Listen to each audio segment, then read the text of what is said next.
Okay. My name is Joseph Stanley. I'm doing my story with a twist. My audience members are here. Go ahead and say hi. Hi. Hello. Yeah, this story is called The Boy and His Dog. So, once upon a time, there was a boy named Joe and a dog named Blue. They lived outside the city, and one summer they spent every day at the park.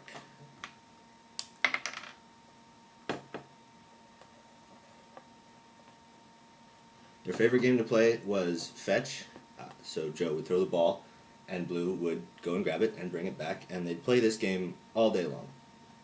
One day, while they were going to the park, Joe saw a sign with an arrow on it. And that sign was pointing towards the local zoo. Joe suddenly had a great idea.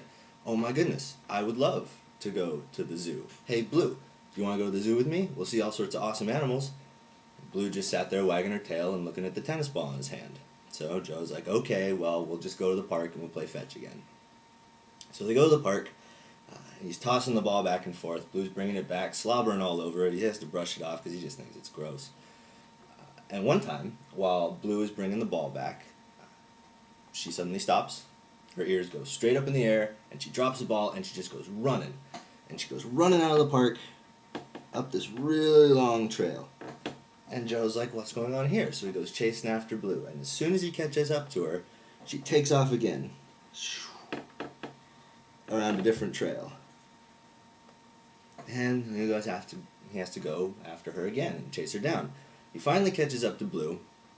And she's standing right in front of a big tree.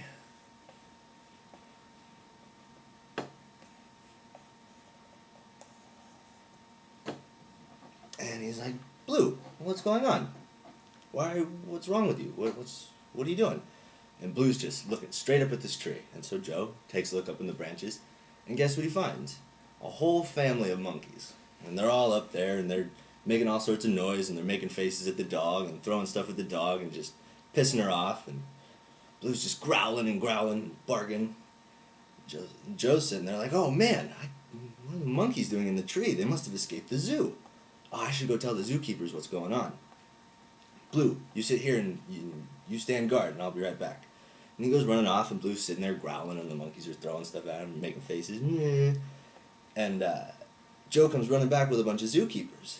And one of the zookeepers goes, oh, I think I can get the monkeys down. So he takes a big ladder,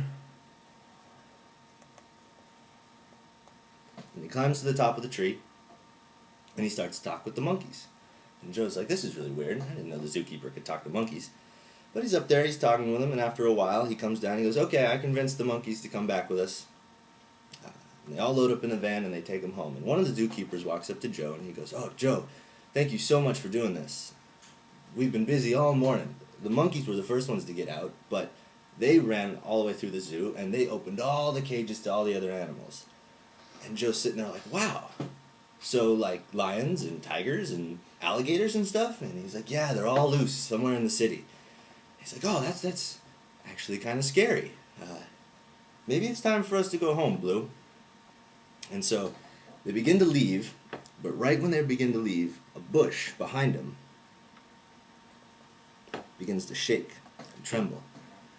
And Joe's thinking to himself, uh-oh, one of the creatures is back there. We should probably get home as soon as we possibly can. So they start off down the other trail on the other side of the park. And they get to about here, and all of a sudden, behind another bush that they walk by, it starts to rattle. And Joe thinks he saw a bunch of orange stripes and black stripes, and he's really worried. And so the bush is shaking and trembling, and he doesn't know what to do. So he starts walking a little bit faster, and he's like, Blue, we gotta go home, come on. So they keep walking, they come to the trailhead, and they all go down the really long trail back to the park. And when they get to the park, he's like, oh, we can't forget our ball. We got to go find our ball. So they're looking all around for the ball, and they finally find it way down here in the park. Okay, found our ball. Now we can go home. And all of a sudden, Joe hears something rustling behind him. And he's worried, doesn't want to turn around. so he starts to walk home really fast, almost in a sprint. Gets right before his porch, and all of a sudden he hears a noise behind him. He didn't know if it was a growl from a tiger or the snap of an alligator jaw, but he's really scared.